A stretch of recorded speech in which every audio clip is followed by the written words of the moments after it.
सिखों ने भी कह दिया हम इसके खिलाफ हैं, ईसाई भी कह रहे हैं हम इसके खिलाफ पक्ष में नहीं है, दलित भी कह रहे हैं हम इसके पक्ष में नहीं है, बुद्धिस्ट भी कह रहे हैं हम इसके पक्ष में नहीं है, ट्राइबल भी कह रहे हैं इसके पक्ष में नहीं है। तो किसके लिए जा रहे हैं? मुसलमानों की नमाज पढ़ने में पाबंदी लग रही है, अजान देने में पाबंदी लग रही है, लव जिहाद का चक्कर मुसलमानों के खिलाफ किया जा रहा है, मॉब लिंचिंग के वाक़यात मुसलमानों के खिलाफ हो रहे हैं, और हिजाब के सिलसिले में जो कुछ हुआ वो मुसलमानों के खिलाफ हुआ। तो इसका मतलब ये कि यूनिफॉर्म सिविल कोड भी सिर्फ एक कम्युनिटी के सामने रख के बनाया जा रहा है। तो ये दावा करना कि यूनिफॉर्म सिविल कोड होगा, सबके लिए होगा, इस तरह की बेवकूफ़ बनाने की बातें बंद होनी चाहिए। हमारा जो परसिल्ला है वो परसिल्ला लोगों का बनाया हुआ कानून नहीं है, ये कुरान सुन्नत से डिराइव कानून है। तो उसमें तब्दीली की हम लोग हमें कोई मजाज नहीं है तब्दील करने।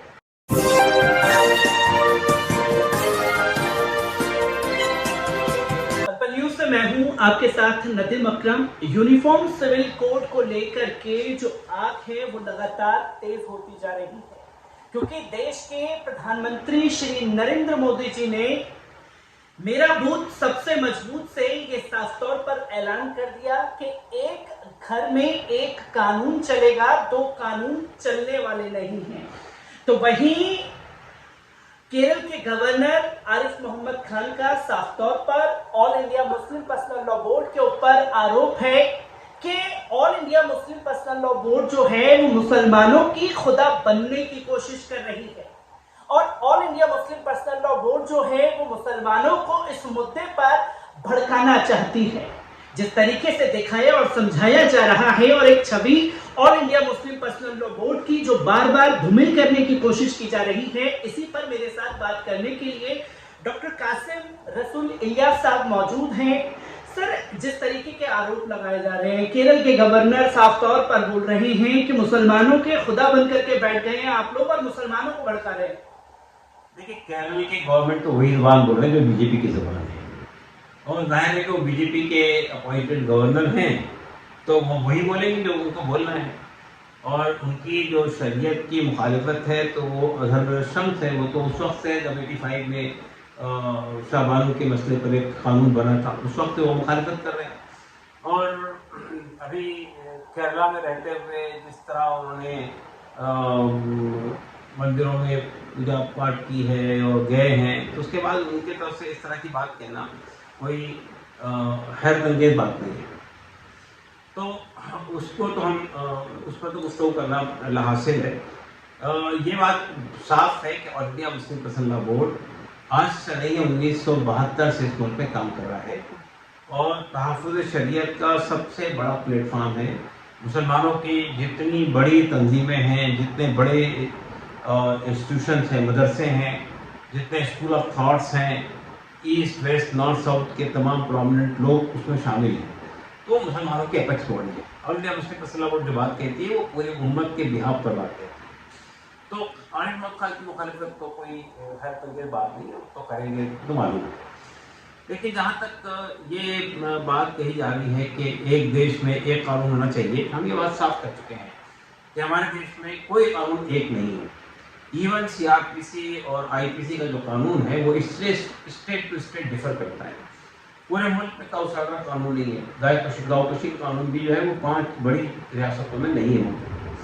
इसके बाद इसके अलावा हम ये कहना चाहते हैं कि खुद हिंदू कोड बिल, जिसको यकसानियत के नाम पे लाया गया था, तमाम हिंदुओं का एक कानून हो, आप उसको उठा कर देख लीजिए कितने एग्जेम्पशंस हैं उसके अंदर, और हर ये भी जायज़ है, वो भी जायज़ है, ये भी सही है, वो भी सही है, कॉन्ट्रडिक्टरी चीज़ें इसके अंदर उसकी राय दी गई है।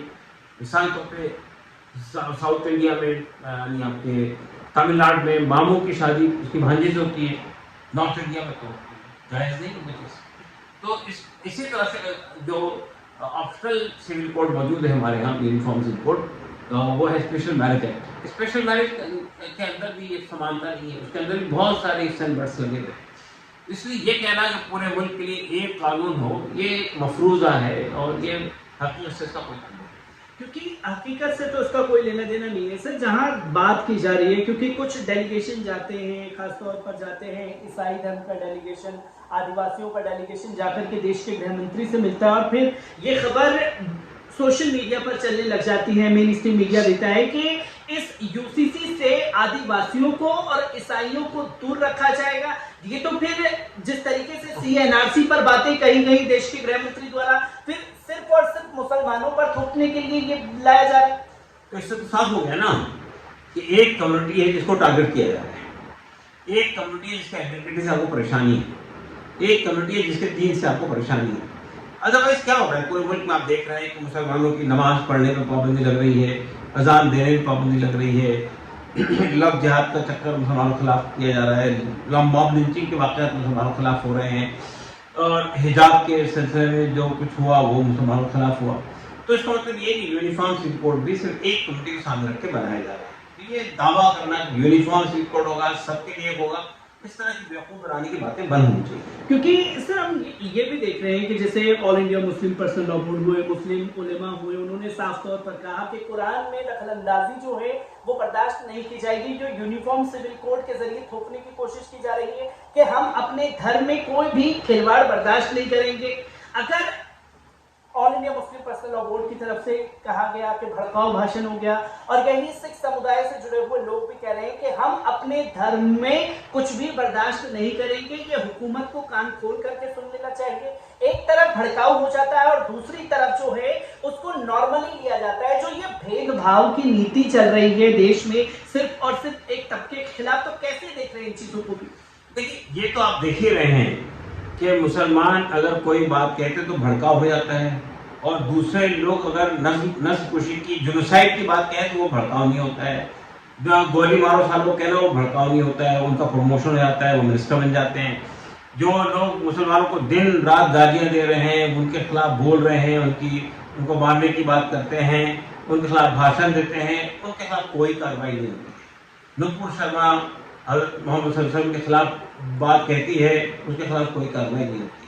तो ये दो मापदंड और दो पैमाने जो है ये हमारे मुल्क में चलाए जा रहे हैं। तो ये तो बहुत साफ है, और यही यूनिफॉर्म सिविल कोड भी उसी सिलसिले की कड़ी है। क्योंकि सर हम लगातार देख रहे हैं कि यूनिफॉर्म सिविल कोड पर जमीनी स्तर पर किस तरीके की तैयारियां गवर्नमेंट की वो नजर नहीं आ रही, पर कुछ अपने पत्रकारों को छोड़ दिया गया है जो सिर्फ और सिर्फ जाते हैं भाजपा के नेताओं से, मुस्लिम जो है उनसे बात करते हैं और बता देती हैं कि देखिए मुस्लिमों ने समर्थन कर दिया। तो दूसरी तस्वीर ये भी सामने आती है कि कई बड़े चैनल जो है वो ये दिखाते हैं कि all India Muslim Personal Law board ने कोई ऐसी मुहिम चलाई कि यूनिफॉर्म सिविल कोड पर आप अपना वोट कीजिए। 19 लाख लोग ने वोट किया, इसे नकार दिया, और 8 लाख लोग जो है उन्होंने इसके पक्ष में वोट किया, जो हिंदुओं की पोलराइजेशन करने की नीति है। कुछ इस तरीके की मुहिम चलाई गई है क्या? सवाल ये पैदा होता है कि कितने लोगों ने किसके पक्ष में वोट दिया, क्या ये लोग कंडक्ट कर रहे हैं सर्वे? अगर ये यूसीसी का सर्वे या यूसीसी पे ओपिनियंस लॉ कमीशन ले रहा है, तो लॉ कमीशन में लोग बैठे हुए हैं कि अंदर के तमाम आंकड़े इनको मिलते जा रहे हैं। ये गलत बातें, इस तरह की बेबुनियाद बातें हैं। मुस्लिम मसला को देखिए, यूसीसी ने मुल्क के तमाम मजहबी तंजीमों से, मुल्क के तमाम सिटीजन से राय मांगी है। ये हमारा हक बनता है ना राय देना, तो उसमें कौन सी गलत बात है? अगर मुस्लिम मसला बोर्ड सब लोगों से कहता है कि अपनी राय दीजिए, तो ये तो ऐन वही बात है जो कि हमारा लॉ कमीशन चाहता है। तो इसमें कौन सी चीज़ है कि मुहिम चलाई जा रही है? तो हमें तो ऐसा लग रहा है कि वो दूसरा फरीक ज़्यादा मुहिम चला रहा है इसमें। और दूसरी बात है कि इसके बुनियाद पर क्या होने वाला है? सवाल ये पैदा होता है कि क्या लॉ कमीशन कोई रेफरेंडम कर रहा है क्या, कि कितने किसके पक्ष में कुछ वोट आए हैं? ये वोट की थोड़ी राजनीति है। लॉ कमीशन ने ओपिनियन मांगा है, हमने अपना ओपिनियन सबमिट कर दिया है मुस्लिम मसला बोर्ड के तरफ से, और बाकी लोग भी सबमिट कर रहे हैं। अच्छी बात है, जितने देश के लोग हैं सब। लेकिन इस बुनियाद पर फैसला नहीं होगा कि इतने लाख या करोड़ लोगों ने उसके पक्ष में कहा और इतने करोड़ लोगों ने उसके खिलाफ कहा। ये अगर ये बुनियाद अगर बनाई गई, तो यहाँ की पूरी मेजॉरिटी अगर ये यूनिफॉर्म सिविल कोड सपोर्ट करने की बात करते और पूरी माइनॉरिटी उसके खिलाफ बात करें, तो क्या फैसले थोप देगी सब कुछ? क्योंकि सर ये यूनिफॉर्म सिविल कोड को लेकर के एक हवा बना दिया गया है, जो कि 2024 की चुनावी तैयारियां चल रही है, जिसको लेकर के ये बताया जा रहा है कि सिर्फ मुसलमानों को ही इसमें निशाना बनाया जाएगा। देश के प्रधानमंत्री भी अगर उदाहरण देते हैं तो 3 तलाक का उदाहरण देते हैं कि हमने 3 तलाक पर कानून खत्म किया, मुस्लिम बहनों को इतना वो मुआवजा मिल रहा है, इतनी चीजें दी जा रही हैं। तो कुछ मुस्लिम देशों को भी नॉमिनेट करके बताते हैं कि देखिए कतर में 3 तलाक जो है शरिया कानून खत्म है, पाकिस्तान में खत्म है। तो क्या उनके आधार पर देश में सारी चीजें लागू होंगी? देखिए, पहली बात तो ये कि ये 3 तलाक की बोगी जो है ये गलत है। ये हिंदुस्तान के ऑथेंटिक आंकड़े हैं कि मुसलमानों से ज़्यादा बाइगेमी यानी दूसरी शादी के वाक़यात हिंदुओं में पाए जाते हैं, क्रिश्चियन में पाए जाते हैं, मुसलमानों में नहीं पाए जाते। और पॉपुलेशन का रेशो क्या है इंडिया का? पॉपुलेशन में मेल फीमेल रेशो क्या है? 1000 मर्दों पर 945 या 950 खवातीन है। तो वो 1000 मर्दों पर 1000 खवातीन भी नहीं है। तो अगर 4-4 बीवियों पे शादी करने लगे तो औरतें कहाँ से मिलेंगी? ये सब बेबुनियाद बातें हैं जो फैलाई जा रही हैं। और ये कहना कि पाकिस्तान में ये हो गया और फलां, देखिए हम पाकिस्तान कानून मानते हैं क्या? हम सऊदी अरब का कानून मानते हैं क्या? क्या हमारे देश में दीन के जानकार मौजूद नहीं है क्या? हमारे देश में बड़े बड़े दीनी इदारे मौजूद नहीं है क्या? तो हम जो बात कहते हैं वो कुरान सुन्नत की रोशनी में कहते हैं। और ये बात भी गलत फैलाई जाती है कि फला जगह ये हो गया, फला जगह ये हुआ। आपने कोई वहाँ का कानून लाके पेश किया है यहाँ पे? आप जो भी चाहे क्लेम कर दें, जो चाहे क्लेम कर दें। तो ये बेबुनियाद बातें कहने का कोई हासिल नहीं। क्योंकि सर अब इसमें साफ तौर पर ये देखा जा रहा है कि कुछ शहरों का इस्तेमाल जो है वो भारतीय जनता पार्टी की तरफ से किया जा रहा है। यूसीसी के बारे में लोग समझा रहे हैं और ये बता रहे हैं कि देखिए मुसलमान जो हैं, उलेमा जो हैं, मुसलमान चोरी करते हैं तो उसमें अपना शरिया कानून लागू नहीं करते, तब कहते हैं कि आईपीसी की धारा के तहत कार्रवाई होनी चाहिए। ये जो भ्रम खास तौर पर यूनिवर्सिटी से, जो व्हाट्सएप यूनिवर्सिटी से फैलाया जा रहा है, उसे किस तरीके से लोगों को जागरूक करने की जरूरत है? देखिए असल में ये अगर कोई आदमी झूठा प्रोपेगेंडा करना ही का फायदा कर ले तो उसका कोई इलाज नहीं है। जब हमारा मीडिया वो बीजेपी का भोंपू बन जाए तो फिर उसको कोई इलाज नहीं है।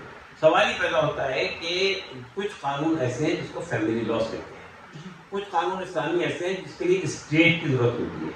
हिंदुस्तान में इस्लामिक स्टेट नहीं है, हिंदुस्तान में सेकुलर कानून है। तो जो वो कानून है जो पर्सनल लॉ से बाहर आते हैं वो इंडिया में नाफिज नहीं हो सकते। चोरी की सजा काटने की, चोर के हाथ काटने की बात, या रेपिस्ट को जो है कोड़े मारने की बात, ये सब बातें हम अपनी तौर पर पैरेलल चला नहीं सकते इस मुल्क में। और जहाँ तक फैमिली लॉज है, फैमिली लॉज तो मेरे फैमिली में नाफिज करना है, आपकी फैमिली में नाफिज करना है, उसके लिए स्टेट की जरूरत नहीं है। तो इसलिए ये कहना कि मुसलमान को चोरी की सजा को यहाँ पे नाफिज नहीं होने देते, अगर आप नाफिज करना चाहें तो नाफिज कर दीजिए, हमें क्या एतराज है? अगर आप तमाम लोगों के बारे में ये नाफिज करना चाहें, कोई चोर अगर चोरी करेगा तो उसके हाथ काटेंगे, कोई अगर अडल्ट्री करेगा या रेप करेगा तो हम उसको कोड़े लगवाएंगे या उस पर संसार करेंगे, हमें क्या एतराज होता है? आप नाफिज कर लीजिए पूरे मुल्क के अंदर में। लेकिन हमारा कहना ये है कि कुछ कानून वैसे हैं जिसके लिए स्टेट की जरूरत होती है। यहाँ पे इस्लामिक स्टेट नहीं है, सेकुलर स्टेट है, इसलिए वो कानून यहाँ नाफिज नहीं है। और बाकी पर्सनल लॉ जो है ये हमारे देश में ही आज़ादी को अपनी फैसला हो गया था कि मुसलमानों के लिए मुस्लिम पर्सनल लॉ होगा, और शरीयत एप्लीकेशन एक्ट 1937 में नाफिज हुआ था, और हिंदुओं का कोड बाद में बना। क्योंकि सर एक आखिरी सवाल आपसे लेना चाहूंगा, क्योंकि यूनिफॉर्म सिविल कोड पर गवर्नमेंट का जो मसौदा है वो तो लोगों के सामने है ही नहीं, पर ये विरोध के सुर तेज हो गए हैं कि सड़कों पर यूनिफॉर्म सिविल कोड को लेकर के मुसलमानों को उतरना चाहिए, क्योंकि फिर ये भी कहा जा रहा है कि हम लोग दूसरे लोगों का इंतजार करेंगे कि वो उनका रिएक्शन किस तरीके से होगा, हम उनके साथ कंधे से कंधा मिला करके चलेंगे। तो जो कंफ्यूजन क्रिएशन है वो किस तरीके से है? क्या इसका विरोध खुल करके किया जाएगा सड़क पर उतरकर? देखिए दो बातें हमने साफ तौर पे अपने लोगों से कही है, मुसलमानों से कही है। पहली बात ये कही है कि इस वक्त तो सिर्फ लॉ कमीशन आपसे ओपिनियन मांग रहा है, तो लॉ कमीशन को आप ओपिनियन दे दीजिए। दूसरी बात हमने ये कही है कि चूंकि ये पार्लियामेंट में अगर आता है कोई कानून का मसौदा तो पॉलिटिकल पार्टी डील करेगी, तो पॉलिटिकल पार्टी से हम लोग मुलाकात नहीं करते। तीसरी बात ये कि हमने ये बात कही है कि कोई पब्लिक गैदरिंग नहीं होनी चाहिए, कोई प्रोटेस्ट मार्च नहीं होनी चाहिए, कोई रैली नहीं होनी चाहिए। हम खामखा इसको हिंदू मुस्लिम का मुद्दा नहीं बनाना चाहते। यूनिफॉर्म सिविल कोड अगर ला रहे हैं, आप सबके लिए ला रहे हैं ना, सबको प्रभावित करेगा वो, तो फिर आप उससे हिंदू मुस्लिम मसला क्यों बना रहे हैं? बीजेपी को ये तो समझाना चाहिए ना लोगों को कि अगर सबके लिए यूनिफॉर्म सिविल कोड लाया जा रहा है तो उसको वो हिंदू मुस्लिम मसला क्यों बना रहे हैं? तो हमारा कहना सिर्फ ये है कि हमने तो आप देखिए मुस्लिम पर्सनल बोर्ड ने कोई अपील नहीं की सड़क पे आने की, कोई अपील नहीं की प्रोटेस्ट मार्च करने की, कोई अपील नहीं की पब्लिक जलसे करने की। हम तो सिर्फ ये कर रहे हैं, अपने लोगों को अंदर अवेयरनेस चला रहे हैं कि आपको लॉ कमीशन को अपना जवाब देना चाहिए। और हम सियासी पार्टियों से मुलाकातें कर रहे हैं, और हम लॉ कमीशन ने हमने अपना मसौदा दाखिल कर दिया है, अब हम मुसलमानों से दाखिल चाहते हैं कि वो भी लागू करें। सर, जैसे कि आपने बताया कि सियासी पार्टियों से आप लगातार मुलाकात करेंगे, all India Muslim Personal Law board, तो जो पार्टियों का रुख रहा है वो किस तरीके से देख रहे हैं? क्योंकि कुछ पार्टियां जो हैं वो वोट बैंक की राजनीति पर भी उतारू हैं, जहां ये तो कहा जा रहा है कि हम ये तरीका गलत है पर इसे लाना सही है। तो कैसे देखते हैं किन किन राजनीतिक पार्टियों का समर्थन मिल रहा है, इस पर कौन कौन खिलाफ में है, कौन कौन नहीं? देखिए, हमारी कोशिश सिर्फ ये है कि हम राजनीतिक पार्टियों से जिनसे मिल रहे हैं, हमारी मुखालिफत की वजह क्या है, यूनिफॉर्म सिविल कोड को हम क्यों इस देश के लिए नुकसानदा समझते हैं। हमारा मानना ये है कि देखिए, फैमिली लॉज जो होते हैं, कस्टमरी लॉज जो होते हैं, पर्सनल लॉज जो होते हैं, वो लोगों को वो कस्टम प्यारे होते हैं, उससे वो करीब होते हैं। और हमारा मामला ये है मुस्लिम पर्सनल लॉ का कि हमारा जो पर्सनल लॉ है वो पर्सनल लॉ लोगों का बनाया हुआ कानून नहीं है, ये कुरान सुन्नत से डिराइव कानून है। तो उसमें तब्दीली की हमें कोई मजाज नहीं है तब्दील करने का, कितना बड़े से बड़ा आलिम हो वो भी मजाज नहीं है। तो हम तो ये समझते हैं कि ये अगर यूनिफॉर्म सिविल कोड लाया जाएगा तो वो डायरेक्टली शरीयत के अंदर हस्तक्षेप होगा, जिसको हमारे कॉन्स्टिट्यूशन ने प्रोटेक्ट किया है आर्टिकल 25, 26 और 29 के अंदर। फिर हम ये कहते हैं कि ये जो बात है कि यूनिफॉर्म सिविल कोड सब के लिए एक होना चाहिए, तो ये तो सिखों ने भी कह दिया हम इसके खिलाफ है, ईसाई भी कह रहे हैं हम इसके खिलाफ पक्ष में नहीं है, दलित भी कह रहे हैं हम इसके पक्ष में नहीं है, बुद्धिस्ट भी कह रहे हैं हम इसके पक्ष में नहीं है, ट्राइबल्स भी कह रहे हैं इसके पक्ष में नहीं है। तो किसके लिए ला रहे हैं? चौथी बात ये है, हमारा मुल्क एक डाइवर्सिटीज का मुल्क है। यहाँ बहुत सारे कल्चर हैं, बहुत सारी लैंग्वेजेस हैं, बहुत सारे धर्म हैं। ये मल्टी रिलीजियस, मल्टी कल्चरल और मल्टी लिंग्विस्टिक सोसाइटी है। तो हमारे देश ने इसको प्रोटेक्ट करने के लिए एक टर्म इजाद की है, जो टर्म रखी है कॉन्स्टिट्यूशन के अंदर प्रियम्बल में, है वो फ्रेटर्निटी। इतने सारे लोग इस मुल्क में रहते हैं तो उनके दरमियान भाईचारा होना चाहिए ताकि वो साथ रह सकें। और हम पूरे दुनिया में ये बात कहते रहते हैं कि हमारे देश में इतनी ज़बानें हैं, इतने कल्चर है, इतने धर्म है, इसके बाद भी हम एक देश हैं, यूनिटी इन डाइवर्सिटी की बात हम कहते हैं। तो फिर क्या जरूरत पड़ेगी आपको ये सब सपोर्ट?